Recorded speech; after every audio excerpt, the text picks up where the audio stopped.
Chris Classic 2016. First of all, I'm a New York nigga. New kicks, new chicks, and new fitted. You could put me in, I will still fuck your bitch in Gucci flip-flops. The problem is if I say anything intelligent, you call it conscious like it's somehow not relevant. I agree that this ain't really for KOD, but say la vie out the bows in the SUV. On my way to the Black Oscars, the late Oscar Grant is getting on it. Somebody tell Ryan Coogler he's a monster. And Magic and Jordan will be... Welcome to the Misfits of Comedy podcast. That's right. Shots fired. Here's another wild-ass weather day in Atlanta. Raining like a motherfucker. It's wetter than dolphin pussy outside. Couldn't see shit. How wet is dolphin pussy? Wet. WAP. The original WAP. Okay. Shit is wet. I couldn't see. When I started doing 10 and 2, I'm like, oh, it's pretty fucking bad out here. I'm following behind, pick what they got, 18-wheelers and their lights like I'm a fucking old lady. Like, please get in front of me so you can guide me through this fucking devilish fog and rain. Right. Okay? Georgia, for the last couple of weeks when it rains, it's been on some monsoon shit. The shit snatched the damn hinges off my damn job door off. Oh, wow. That's pretty fucking bad. I'm like, I'm not gonna be able to go home because I need this door replaced. So, y'all gotta stop right now. I don't know what you did to God or whoever's up there. It's getting really moist. But this shit is bad. We're calm down. Okay? Let's go back to the really hot ass weather that Mother Nature's been fucking us up with. Alright? So we wanna introduce our guest for today, Miss Gayle Lewis. How are you, man? I survived driving through the monsoon to get here, and it is actually today is my birthday. Oh, so. All right, that's what I'm about. Celebrate my birthday with us. What's up, we almost killed her birthday, trying to go out. Hey, you know what? Hey, That's what's up. That's what's up. Yeah. Happy birthday. Thank you. Happy birthday. I am honored. I think this is twice in going on 9 years and someone to celebrate their birthday with us. That's what's up. That's what's up. That's what's up. So how long you been doing comedy? I mean, not long in the grand scheme of things. Like, it'll be 2 years in December. Okay. Yeah. That's not bad. So how is the journey been so far? 2 years. Yeah, I mean, I sort of came into comedy through, I started out by taking Lace Larrabee's Laugh Lab course out of the Punchline in Atlanta, and that was like a 6-week class. Then we had a grad show. That was sort of my first time ever doing stand-up in front of an audience. How was that? Oh, I mean, it was like the greatest show because it was like, you know, everyone's friends and family. It was sold out house. It's probably the most supportive show you're gonna ever be in. That's the last one you're gonna get, but yeah. It was crazy because like I went from there to my first open mic and talk about like night and day. Like, that's what I'm saying. Last one you're ever gonna get. But that's the thing is like I went to that open mic and I still like doing it. So I figured, okay, like there's some the same set or did you do a whole different set? No, I did my 5 minutes because you come out of that class like writing a tight 5 basically. Right, absolutely. Or I tried to do my 5 minutes, but it's like, oh, they actually give you the light at an open mic. So they really do. I was like, oh, that 5 minutes really goes by quick, much quicker than you think. If you have material. If you don't have material, this shit feels like eternity. Yeah. So since then, of course, you've been writing, so you got more than 5. Did you say you think you got more than 5? Yeah, well, I ended up, because I did my first festival in Austin in April, and so to sort of get ready for that, I took the level 2 of Lace's class, which is like you come out of that with 10 minutes. So after that, I felt much more comfortable going into a festival and having to do a full 10-minute set, and then I think that really prepared me for like the next phase in comedy for me, just like, you know, hitting open mics much more frequently, you know, getting out there, networking more, and just trying new things while I'm out at open mics and not just, you know, sticking to my. What you feel comfortable with. Yeah, I'm fully comfortable getting no reaction at an open mic now. That's good. Most people aren't, but that's good. Do you have any favorite spots, any favorite venues like going to? That's like almost a comfort zone for you? Oh, I mean, so yeah, I mean, and the first mic I ever went to was the mic at 529, which sort of has a reputation as a pretty tough mic because it tends to be like mostly comics, and that's true. And so that's a mic. Why that's so, right? But they're like sexing your shit. Oh yeah. Oh yeah, but they're also like focused. Everyone's really focused on themselves too, so they're just more thinking about what they're gonna say rather than listening to what the comic on stage is gonna say. And so, but the thing about that, Mike, is I've realized like I can't do my material that I know kills there. Like the same joke that'll kill in every room, it'll be dead silence in there, and it will make you rethink what you like. How did I get here? But that's the mic I'll use for, okay, like, let me riff and, like, let me see, like, okay, I have this weird thought, like, let's see if it hits or not. And exactly what it is. And, yeah. You can't steal that shit. You can take it. Take it, motherfucker. I don't even like it. I'm not even committed to this joke. That's what I do. If there's a room full of comedians, yeah, exactly. I might sit that bitch out, or I'm just gonna do nothing but new shit. I look at it as like if I'm prepping for a show and I'm just like, okay, I need to run through my set. It's like, okay, I'll just run through my set as like a rehearsal, and it's like, okay, yeah, it's very dry because no one is giving anything, and but you know what? That's the thing. It's like now whenever I'm in a room where it's like, okay, even if it's just a handful of people, as long as they're giving you some energy, I'm like, okay, yeah, this set is going great. Right. So I think, yeah, managing expectations is a very important thing to have when you get into comedy. Very much. You gotta have good self-esteem.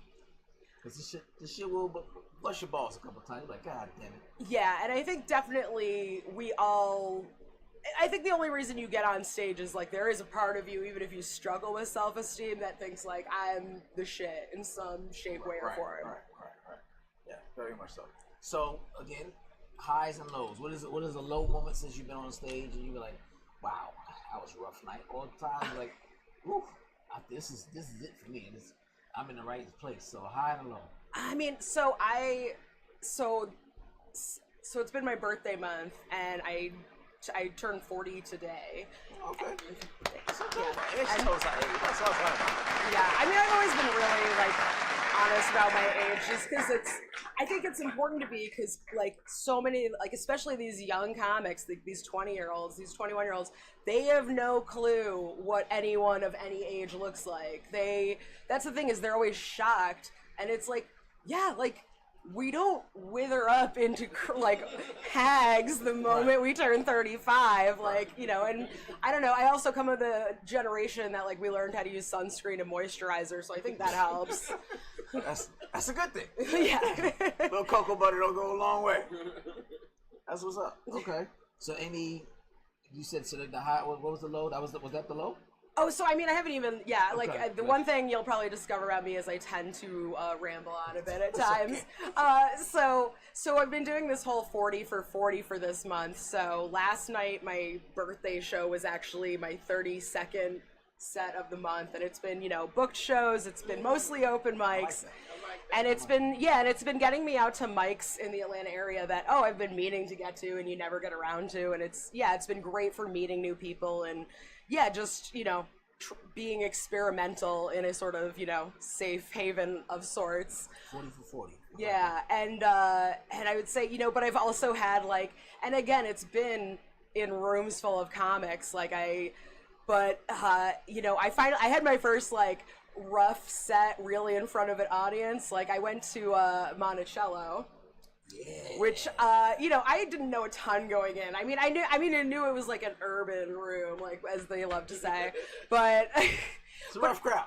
That's like, yeah, because I was like, I've always done well. I mean, like, in the handful of times I've done, an urban room or, a black room, that's what we mean. Right. I've done, yeah. Black room is okay. No, it's like, cracks me, like, the divide in Atlanta comedy just cracks me up, because I'm like, you live, white rooms or black rooms? You live in Atlanta, like, how are you not doing surprised? Oh, I'm not at all anymore. Like, I've seen it all now. You go there? Yes. Yeah. Black rooms, to be fair, black comics don't like going to white rooms either.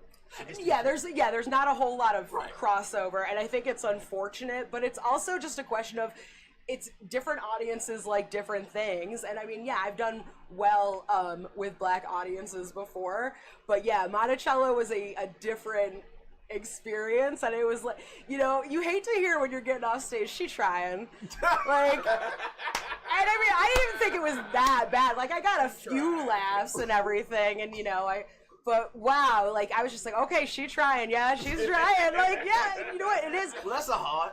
But it was it was the bless your heart of open mics for sure. She trying. And that'll definitely stay embedded in my memory. But you know, it's that getting into stand-up. It's if you aren't prepared to have those nights, or that, you know, and it's not even the whole night. It's one set. It's a few minutes actually. And so if you're not prepared for that, then you know you're gonna have a lot of tough nights. Very lot of tough. And then, yeah, in terms of, like, highs, I would say, honestly, it's really been, like, and so we had my birthday show last night at Mary's in East Atlanta, which is a spot that I've been frequenting since I moved to Atlanta. And, you know, the folks, and again, it was pouring last night, so that, you know, curtailed some of the crowd as well, but... Right. Yeah, I had, like, my friends from the sort of, like, drag community there. I had my friends from the comedy community there. It was, like, a nice intermingling of my two worlds, of sort of social circles within Atlanta. And it's just truly just the community that I've been, you know, building. And, you know, there's a lot of negativity within the scene, but there's also, I think, a lot of, you know, I think it's also, you gotta be what you want to see. So it's, you know, I try and, you know, be there, you know, try and be, you know, pleasant and, you know, talk with people and sort of see where folks are at, and just meeting all different, you know, people from all walks of life and hearing their jokes. What's your inspiration? What inspires you? Who inspires you? Oh my goodness. I mean, in terms of, like, comedy, yes. I mean, I've always been a fan of, like, Margaret Cho. I love Ali Wong. I mean, I love Patton Oswalt. Like, so, I mean, yeah, and I mean, it's, like, sort of the 90s, and, yeah, the 90s were, like, a really good time for comedy, because it was, you know, not just, like, stand-up, but also, like Mr. Show with Bob and David, and, like, yeah, like, I'm obsessed with that show, and yeah, so it was just sort of variety.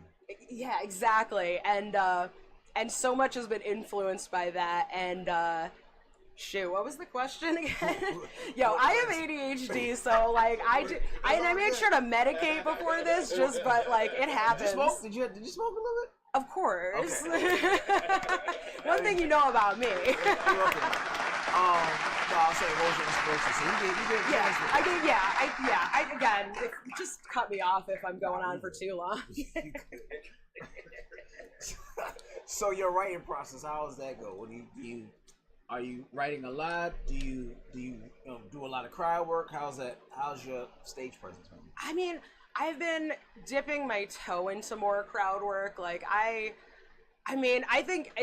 think it's hard to be really good at crowd work. I think there's people out there who are great at it. Matt Rife and all those type of guys, but yes. I mean, that's not even like who I like think of when I think of good crowd work. Like I think of like Todd Barry, or honestly, like Nicole Byer just put out like on YouTube a whole crowd work special, which is super duper fun if you're a fan of hers. Like, so yeah, it's. And who else? I think, yeah, I've seen like Gareth Reynolds from like the Dalla podcast. He does like a lot of crowd work in his stand-up. So yeah, everyone talks about like Matt Rife. Like I saw this post on Instagram that was like a historic, like one of a kind special of crowd work. And I'm like, except for everyone else who's done it before. Right. No offense. I don't know, Matt Rife, if you're going to give me a job or whatever, but I don't think that's ever going to happen. I talked about so this a few times. Yeah. I mean, he's never going to know who I am, probably. And that's fine. It's not why I'm here. Right. So as far as you say, you've been doing it 2 years.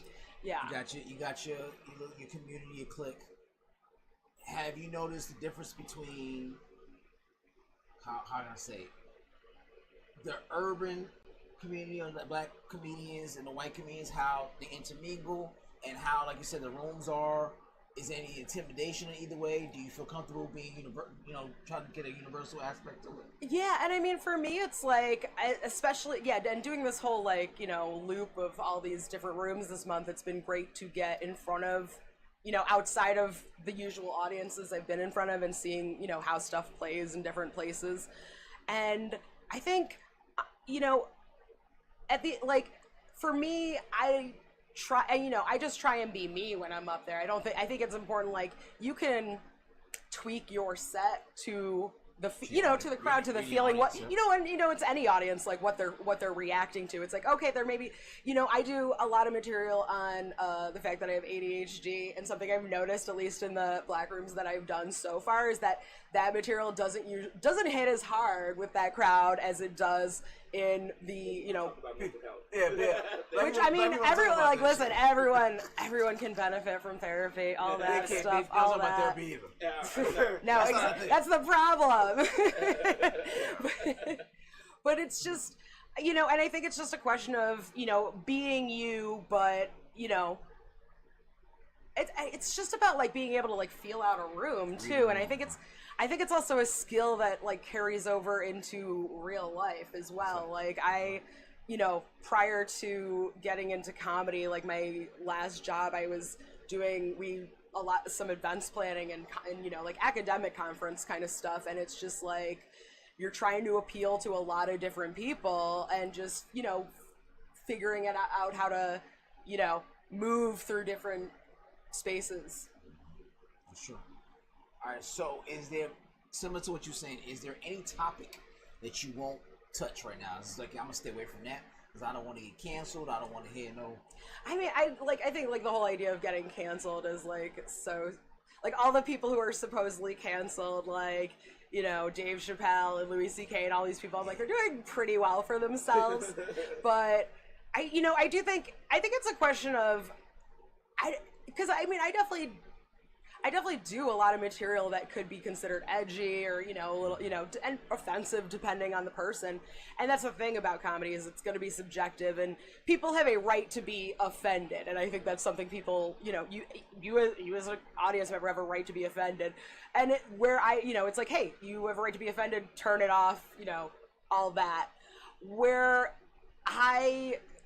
makes me uncomfortable is when I see people punching down at, really, I mean, just any kind of any kind of marginalized group where it's like, and it's also just like, I look at it like, it's not for me as a, like a white Jewish woman to speak on the black experience in many regards. It's not on me as a cis woman to speak on the trans experience.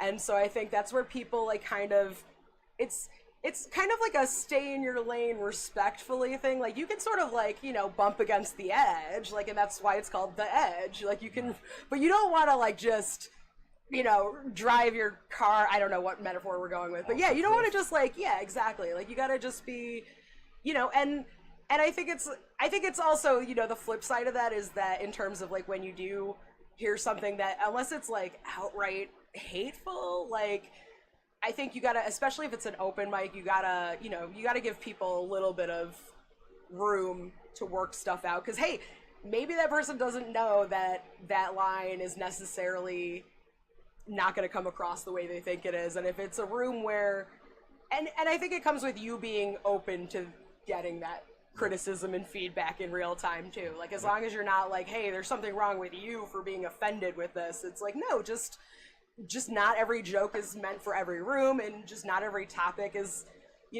some things you have to tread more lightly around. And I think there's, an art to doing it, but you also want to make sure, I'm big on just making sure everyone feels included. Like, I don't want anyone to hear my set and think, oh, like, she's not cool. Well, I don't want them to think that. But I also don't want them to think, like, oh, like, I don't want people to feel, like, come away from my set feeling, like, negatively about themselves or something. Like, I don't think that's what any of us are trying to do up here. Sometimes I poke the bear, but I get it.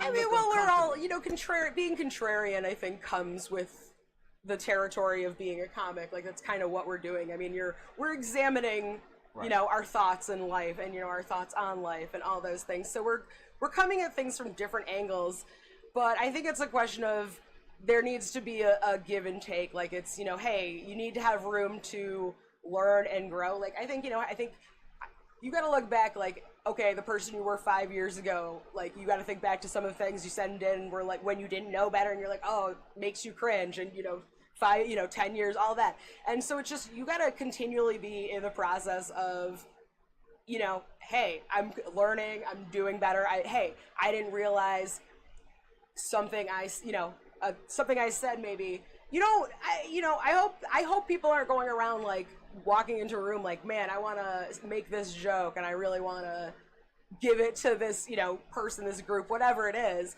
I hope, you know, it's, hey, sometimes things don't come out like you think they are. And I think it's important to give grace for someone who, hey, my bad, that didn't come out like I thought it would. You know, we'll figure out a way, you know, we'll rewrite it, we'll scrap it, whatever it needs. And also, yeah, being receptive to that. I think everyone on sort of both sides of this debate, if we'll call it, like, need to chill out a little. Absolutely. All right, so I always ask everybody this question: if you have the top 5 dead or alive, last dollar, and they come to Atlanta, who would you pay to go see? Dead or alive, top 5. Ooh. Comedians, right? Yeah. Comedians. Yeah. Okay. Yeah. I was like, you got to narrow it down. Ooh, this is tough. All right, I'm trying to think. Joan Rivers. Oh, we never had Joan Rivers. Yeah, like okay. she She was good. No, that was and here's good. the thing, it's like, we talk about being mean, like, it's definitely like, but that was cool back then, especially from a woman. Yeah, and that's the thing, it's like, and you also got to look back at these people. It's like, yeah, she said some problematic shit at the time. One of my favorite female comedians from back in the day, Lisa Lampanelli. Yeah, I was just recently, like, whatever happened to Lisa Lampanelli? I was watching back those roasts and a fucking blowout in the middle of nowhere, and she just said, "I quit comedy." Yeah, she's like a social worker or something now. Right. It's like, good for her. Like, she seems to be doing good. Yeah, but yeah, that's the thing. It's like, it's, you know, and I love, like, I grew up sort of like, I would watch those like Comedy Central roasts and stuff. So I love just, you know, it's. And I've done a couple of roast battles myself, so it's like I love, being mean but funny, but it's, comes with love. But back to the question at hand. Rivers. If Joan Rivers, who else? Shoot, dead or alive? Not dead, but like Eddie Murphy, but like in like the 80s, like the Raw, like that kind of period, like that must have been great. God, who else? I'm trying to think of who I've seen and who I haven't seen. George Carlin, for sure. Okay, I've got 3 so far. 2 more. It's like, you gotta ask the question, and you're like, wait, why can't I remember the name of any comic ever? Like, who else do I really like? Oh, I would love to see, I haven't seen Ali Wong live yet, so I would love to see her live. And, God, who else? Shoot. I'm trying. Yeah. There's so many, and yet not like. Oh my God! I would love to see. Shoot.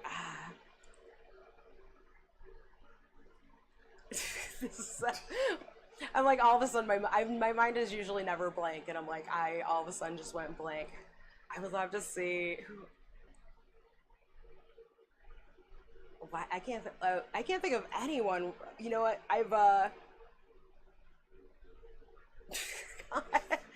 Someone you just named. I just named somebody earlier. Oh my God, I'm trying to think. Well, I mean, I saw Patton Oswalt last October, right, so that was cool. Who haven't I seen that I want to see? Just your top 5 period, whether you've seen them or not. Oh my God, I should have sat down and thought about who my top 5 are, because it's always changing. You know what? I would love to see. Oh, you know what? Actually, Nikki Glaser. Okay. Her specials are always on point. Yeah. Right. So 5. I'm sorry that was so belabored, guys. It's, you know what? It's my birthday. I'm gonna take as long as I want to think of stuff. It's your 40 brand. All right. So you got those 5. Do you remember your 5? Number 5. Yes. All right. So Netflix is paying you money to throw a special.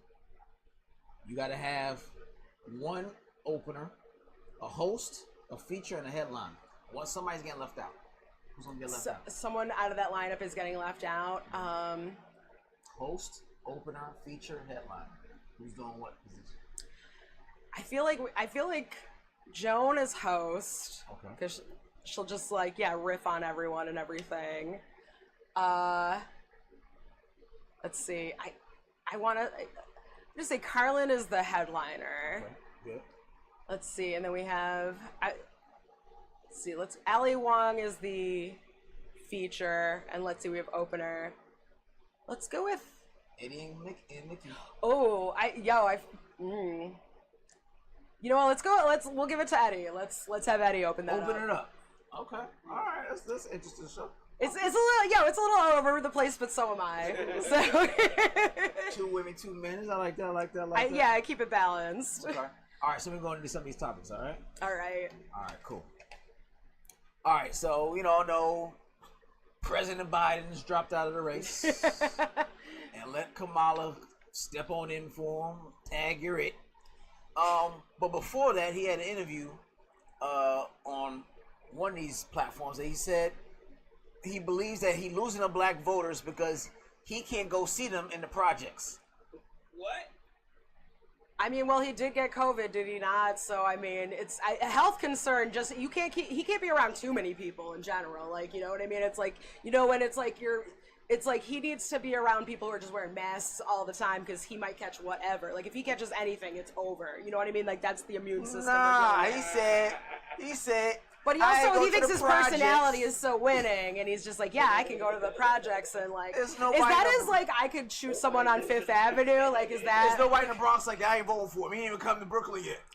He ain't even come. Yeah. He ain't come to Bronx. He's gonna talk about where's Corn Pop when you need him, right? Like. He can barely move.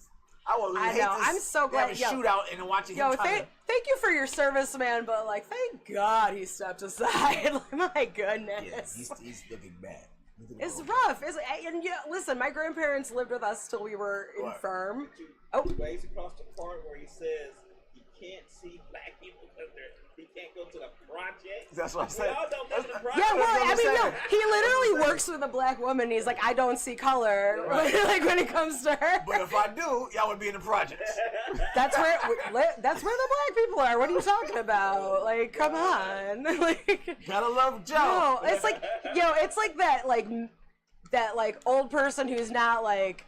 They don't like say like crazy racist stuff, but like their my worldview is shaped by racism, so they're just like they're like the nicest person like to whoever. But I mean, and I'm just like I don't know him personally, so I have no idea what he's like in person. But they could be like cool with everyone, but like they'll just say some like weird off the wall shit. Yeah, like just excuse my pop.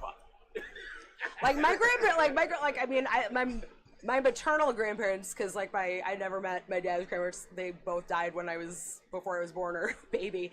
But mom's grandparents like lived with us like pretty much till the end, and like they were just chill with everyone, cool. Like not like they definitely like never like harbored any kind of racist attitudes towards anyone that I ever witnessed. But sometimes they'd like, they were, Jewish. Sometimes they'd like come out with like, describe someone as like Schwarze, which is like the Yiddish for black. And it's like, that's that's a little antiquated. Like we're not, but it's like, it's like, as long as you let them know, like, hey, that's not cool no more. They, they'd be like, okay, like, I think maybe that's probably where I got like the, okay, like, yeah, like moving, like apologies, moving along. Like, right. Sydney, Australia. You heard how high their living expenses is, right? It's like crazy high. A landlord advertised for someone to sleep on an enclosed balcony and rent it with a mattress on it for $969 a month. I mean, didn't New York City do it first, though? Right. We did. You ain't gotta point it out, but yeah, we did. Like New York City's been crazy rents, and I mean, Atlanta's trying to get there. Unfortunately, yeah, I mean, so it's not just like America where we got this housing crisis. Crisis is crazy in Australia. Yeah, it's almost like housing is one of those things that like just shouldn't be made we shouldn't be making money off of it because people need it to survive and thrive. And medical. Yeah, same with college. education and healthcare. All those things, it's almost like the profit should not factor into that at all. But like, hey, we're living through late stage capitalism. Like, you only YOLO once, everyone. Like, Right. You only live you only YOLO once, or yeah, I don't know. Speaking of that, 49% of Americans believe that a college degree is not necessarily necessary to have a higher paying job. I'm one of them motherfuckers. Cause Sally may be busting my balls. Bitch, you can have this degree. I don't even work in my damn field with this damn degree. So Yeah, I mean, I have like, I'm 6 figures of debt for a degree that I'm definitely not using. Yeah, it's kind of nuts. But I do think that, like, I used to have a job, like, I'm currently unemployed, but I used to have a job that had a decent salary, and it's like, I don't think I would have gotten that job had I not gone to school and, like, you know, met these people and worked these jobs, et cetera, et cetera, et cetera. But at the end, the degree itself was that, you know, that actual thing. It's like the experiences and everything that comes with it. But again, we don't have a great system at all. Like, I think, yeah, education should be free because I think I'm very much enriched by the schooling I had. And I do like to learn things, but yeah, I think, again, tying like your ability to make a living to college is one big networking event, and niggas Pretty just take much. a break and go to sleep and come back and network again. Like, we taking an 8-hour break. See you in the morning, network again. That's all it is for 4 years. Yeah. And you get chaperoned by a teacher, by a professor. That's it. So it's one big networking event. And everybody like, oh, that's my college buddy from blah, blah. And then y'all somehow help each other get a job somewhere down the line. That's it. If you don't know somebody who knows somebody, you're not getting a fucking job. Yeah, it's literally every field. It's who you know. I done got passed over jobs just for not being a frat. I'm the most qualified motherfucker, right? But the motherfucker with the frat come in, they start doing the Hey, that handshakes, I'm guy. like, yeah, I'm done. Hey, they like, you know, they did beer bongs together, and you know, had, you know, won beer pong tournaments. They didn't go to the same school. Oh, they're just in the same frat. Yes. Yeah, that's that. He saw this shit on the back of the wall. What's up, frat? What's up, frat? I said, oh, I ain't getting this fucking job. Yeah, that is some. That is some like weird secret society stuff that like. Yeah, it's again, the whole system is rigged in each and every way, all the time, in different and fun ways. Yeah. My daughter's in college right now, and I'm glad she's in school for a really, you know, tough major. But even sometimes I'll be waiting for it, like, Dad, this shit ain't for me, and I'll be like, I get it. Like, I wouldn't be like, go back to school, like, nah, I get it. And she got a full ride, but I would still be like, I get it. Yeah, if someone's paying for it, like, yeah, if you have like a scholarship or your family's rich or whatever, then like, yeah, it's fully worth it. But yeah, don't take out 6 figures worth of loans. Or no, you know what? It was it was 6 figures by the time I left grad school, and that's what you fucked up. I did my bachelor's. They got the fuck on. Yeah, that's the biggest scam, is that they make you get a master's degree to work in a library, but they pay you garbage. They're like, get this expensive degree, we're gonna pay you $40K. Like, what? Extra $10,000-$20,000 in your paycheck, and you're gonna be $80,000 in debt. Math ain't mathin', baby. Not at all. Not at all. But I got a master's. Great. We add an extra $2 to your goddamn hourly wage. Pretty much. Now you make $12. $2. You smart motherfucker, you. They say life experiences. Shit. You know who else got life experience? The motherfuckers outside waiting for you to get out of class. So what you learn today? I learned that shit too. Selling crack. I learned that exact same shit. Economics. Hey. I ain't gotta pay for this shit. So, micro, macro, same shit. All right, so you remember Shannon Doherty, the actress, right? Yes. 90210, and what's the other witch shit? Bewitched. Oh, Charmed? Charms. Yeah. I said Bewitched. Charm. I just tell my age. She made a list of people that she do not want to show up at her funeral. I like it. I aspire to that level of petty. Like, yeah, like, yes, girl. Yes, to the grave. Let them know. Let them know who they are and what they did. Right. Like, no, Shannon didn't fuck with you.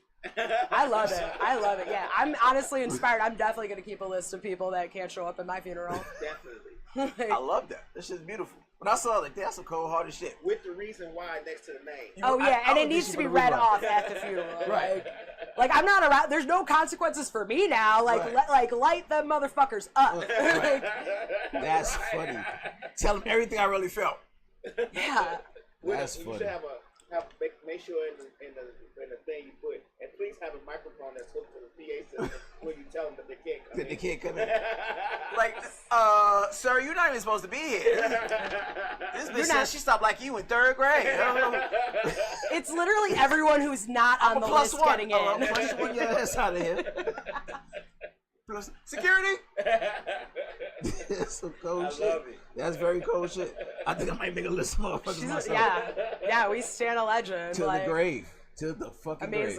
Amazing. All right, so a recent study at Cornell University found that 85% of the things people worry about never happen.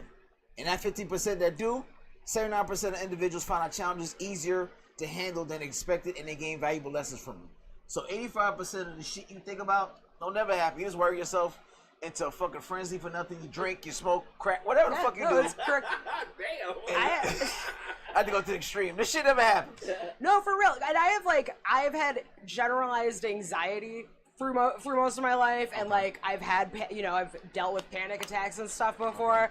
And listen, like certainly getting all my mental illnesses getting diagnosed and getting like medicated and treatment and all that for it helps. But yeah, I mean, there's times where I spin out, and that's why it's like, yo, you gotta just like be in the moment. You gotta be in the present. That's like the best advice I have in terms of like you can't worry about the past. You can't change the past. Can't worry about the future. You don't know what's gonna happen. So you gotta just like live in the now, which is truly how I've been riding out my unemployment. Just living in the now. We'll figure it out. That's for future Gayle to worry about. So you ain't getting no food stamps or nothing right now? You ain't doing No, nothing? I mean, I'm currently just like draining my retirement account. But listen, here's the thing. You might go to I Monticello can't. and I say, don't. "This one of you I don't motherfuckers think got I food can. stamps." I don't know how much. Like I don't. Like I can't get into too much detail. But like, the thing is, I was let go from my previous job in a very legally actionable way, and I have retained counsel. So to be continued. Handle But your business. yeah. Handle your business. Well, yeah. And I witnessed the whole thing. I might want a little civil action. Yeah, we It got was rough for me. witnesses, everything. It was rough on us. Show me the money, write Right, that you know what I'm check. saying? You don't want this to get out. Like they're watching right now. Like my old employer is watching this live. She hit y'all with the hush money. Give me some of that Cassie money, motherfucker. You don't want this shit to get out. Yeah. You don't want people to know what you did. No Diddy. You're not coming to the funeral. You're not allowed at the funeral. You're not allowed at the funeral. All right, so they got an Instagram model, influencer, whatever, goes viral after explaining why she only date younger men. I quote, "The man was 13 inches, and I could feel nothing. Then he had the audacity to be mad at me because he couldn't feel nothing either. I had already told him my pussy was trash up front. That's why I like my men ages 21 to 24 because they don't care about not feeling these pussy walls." Wow, that's a lot to take in. Wait, what is the age difference there though? Like how it's? She's probably, I think she was like in her 30s, late 30s. And she already got raw No wall. Well, no walls. Yeah, Walls I mean- demolished. I mean, She took 13 inches like it was nothing. And he was mad. She was mad. And she said, the young dudes don't give a fuck. I mean, everyone's anatomy is different, I guess. I personally haven't had that experience, but like, I don't know, man, because I'm newly 40, and 21 is just too young, I feel. Like, it's just... To go to Pound Town? Yeah. I just learned women's vaginas is about 4.6 inches deep anyway, on average. So, all y'all motherfuckers like, I'll eat 12-inch dicks. Y'all be bullshitting. That's why y'all got no goddamn walls. This shit's only 4.6 inches. Hey, they're remodeling. They were knocking out walls. Sometimes the remodel gets away from you, I guess. Like, but yeah, But it's also, but why do older men date younger women? Because they don't know it any better, and they don't know you're trash in bed. So it's the same difference. Like, Nah. We date young women because they have no inhibitions. Right. They say yes.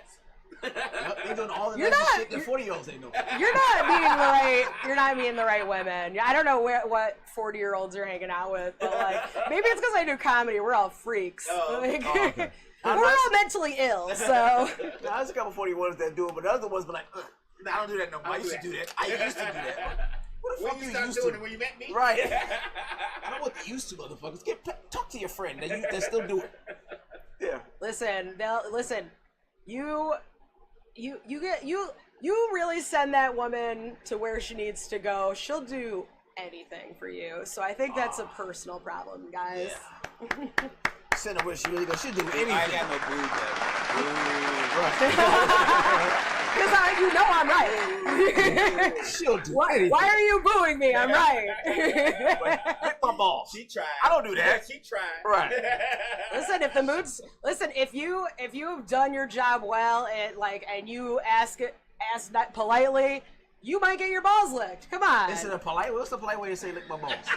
I want to know, what is that? What is balls looking at? After you've eaten her out and made her come like 3 times. Like, At least 3 times, okay. At least 3 times. Like, here's the thing. It's like, you need to fuck her stupid, and then she'll do whatever. Like, Okay, fuck her stupid. All right, taking notes. And then you can say, you mind her, No, you can't say it like that. You have to have a little bit of authority when you say it. Hey, the balls ain't gonna let themselves. All right, so there's got to be an in between. Okay. Not, All right. you're at That's the what I'm asking you. extremes. So, it's like, I mean, it's honestly, it's just like in the moment. Hey, What can a guy ask you for you to be like, the only thing, I mean, and this is like in my routine, but like I don't do butt stuff. That's for if you like that, go. no, we didn't go say off butt and do stuff, we that just said balls. No, but like your balls are fine. It's like I always say, hey, like put a ball in your mouth, 1 or 2. That way you don't have to look at them. Come on, like. I like that. I like that thought process. Like bumper. So have you ever had a reaction for butt stuff? Oh yeah, I mean they all ask for it. They all want to. I don't know what. Like, 'cause here's the thing. It's like I totally understand. Women, we don't have a prostate gland, so there's nothing up there for me. Oh. Thank you for calling Misfits. This is CJ speaking. How can I help you? TJ, Yo. hey, trying to get on the show. Got a couple of comments. Okay, you on the show right now, live. Say your comment. Oh, fantastic. Well, this is quick. Everyone has their what you're comfortable with doing and what you're not comfortable with doing, and your partner should respect that. And that's why I'm like, I don't know if I'm 100% into monogamy, because I'm like, listen, if you just like gotta do it up someone's butt, then it's like you should be allowed to do that. I just don't want mine in the equation. So sometimes I'm like, yeah, I don't know, man. Maybe it's a good idea, but I also feel like, at least when it comes to like straight people, I've seen historically terrible at doing the whole polyamory thing. Like all the queer people I know, they got shared calendars. They're like on it. Not calendars. They got custody of it, motherfucker? Truly, I mean, polyamory Tuesday, is Thursday. just a scheduling kink, I think. Shit, you put me on to something. God damn. Yeah, this is sketchy, dude. Okay. So you be open to a poly thing as long as they talk about butt shit, you're like, yeah. We should do poly. I mean, it's been so That's long. it. It's been so long since I've had like any kind of like long-term relationship with someone that I like actually gave a shit that they were sleeping with other people. So I mean, maybe I'd feel different if I had strong feelings about someone again, but I don't know, man. It's been a while since anyone has elicited strong feelings. I got you. All right, so a woman in England, UK, whatever, gets bitten by King Charles' guard horse while posing for a photo in front of Buckingham Palace. So she's posing for the photo.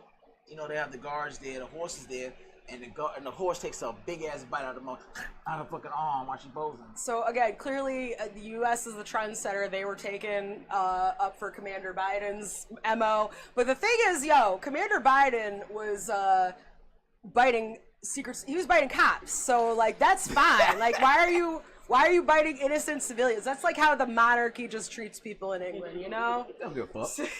It's Buckingham Palace, bitch.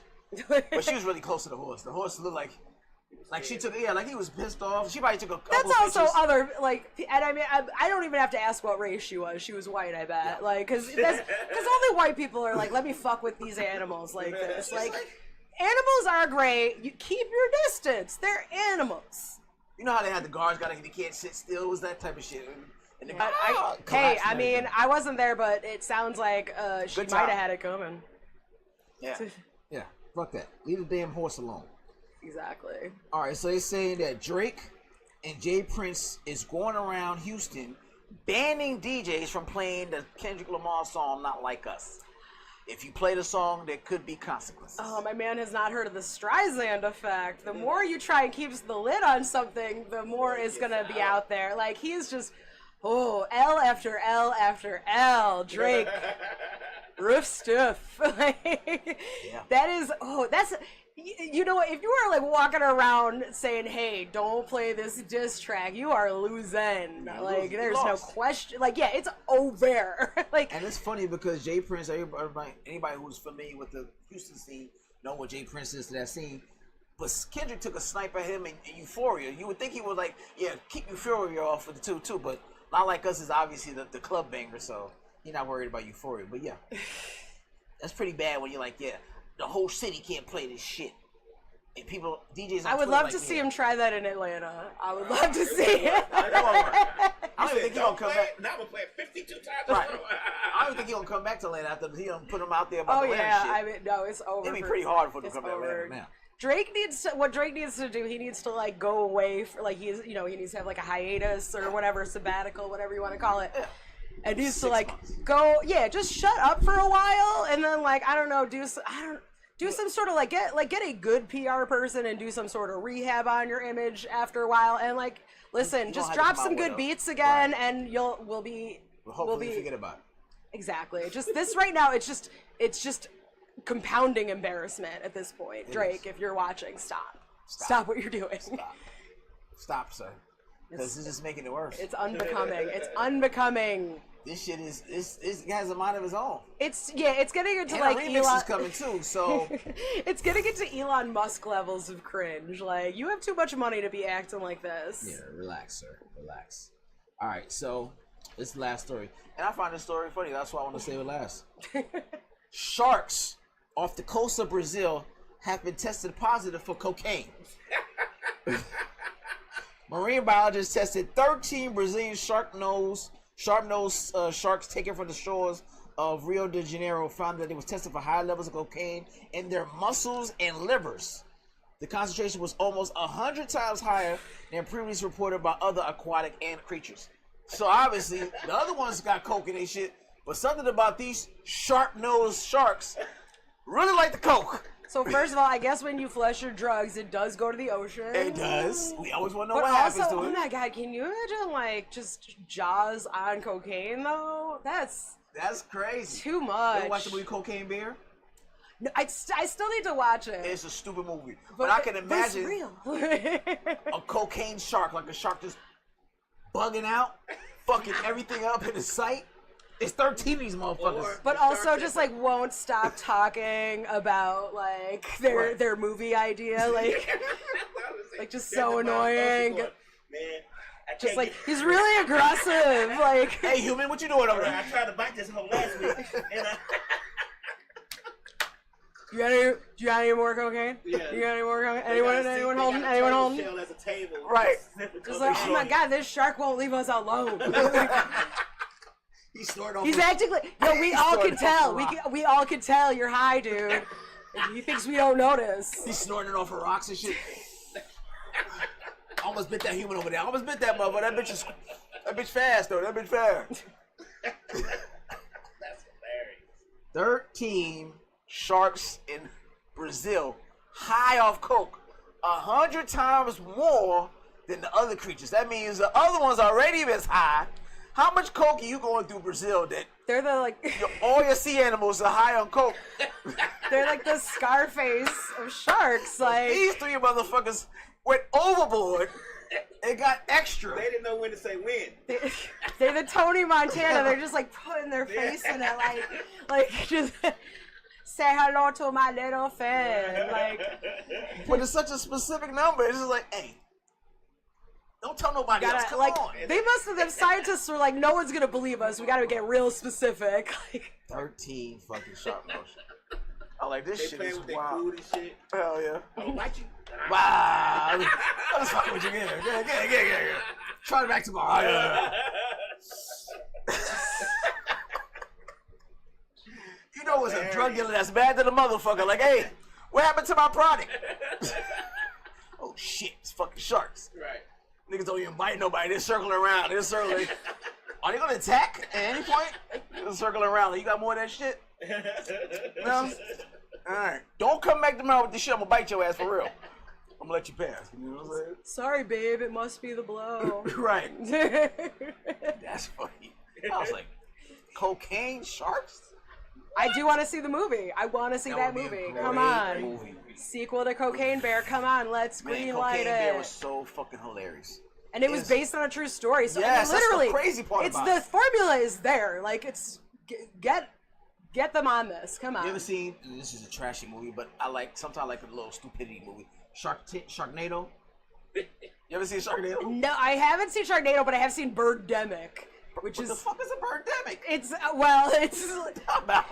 it's like Sharknado, but like with a lower budget, basically. Just. Oh, I want to hear about this. What the fuck is bird? It's called Birdemic Shock and Terror, and it looks like it's like a college, like it's the quality of like a college project film, but it's like, yo, the special effects on it are, I mean, it's definitely, if you like a dumb movie, like if you like watching something just like, so like, how do they even make this? Yeah, then it's definitely a fun one for that. Yeah, Sharknado was definitely. But that's wild. Okay, But it's like someone saw Birdemic. It was like, what if we gave it a budget and that Sharknado? That's wow. All right, so that's the end of the show. Give everybody your social media stuff, where they can find you, your next shows, all that kind of good stuff. You can find me at Gayle the Quail on Twitter and Threads. Those are the ones I'm primarily on. And let's see, my next show. I got 2 coming up on Saturday. I'm going to be doing a show at Fetch Park in Buckhead. And then after that at Onward. Is that a dog park? It is. Oh, okay. So it should be. I'm not bringing my dog, but. Dogs are going to be there. They will be there. Are you bringing cocaine? Not this time. Cocaine dog sounds like a good I story. said, hey, you only bring if you can bring enough for the whole party, and there's just good. I don't have enough for the whole party. I'm on a budget, you know. Right, and then after that, at 10 o'clock at Onward Theater is this show Horish. That's gonna be super fun. It's gonna be stand up, cabaret, burlesque, So it's gonna be, and every ticket comes with a free margarita before the show starts. So it's like you're really getting your money's worth on this one. TDs, margaritas, and jokes. You can't go wrong with that. Really can't. Cannot go wrong with that. Okay, all right. I like that. You gave all your social media stuff, right? Yes. All right, fantastic.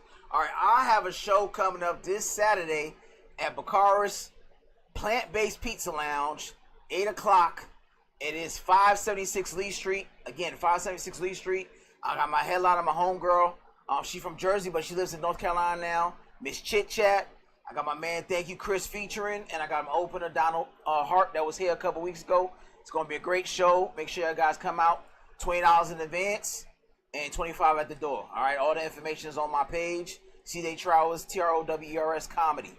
All right, again, this Saturday, 8 o'clock, Baccaris Pizza Lounge. Get the laughs. These shows are getting better and better. I'm bringing some really good talent. I got my homegirl coming in from North Carolina, headliner. All right.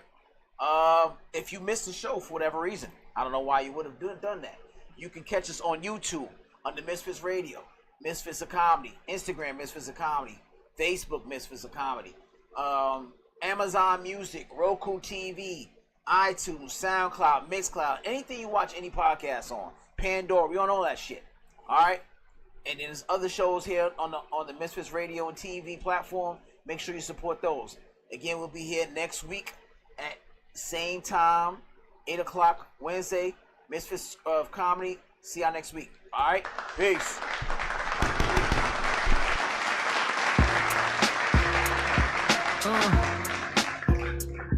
Chris Classic 2016. First of all, I'm a New York nigga. New kicks, new chicks, and new fitted. You could put me anywhere, I'ma kick it. 125th G-Dep, let's get it. I hate when niggas say you make real hip-hop. I will still fuck your bitch in Gucci flip-flops. The problem is if I say anything intelligent, you call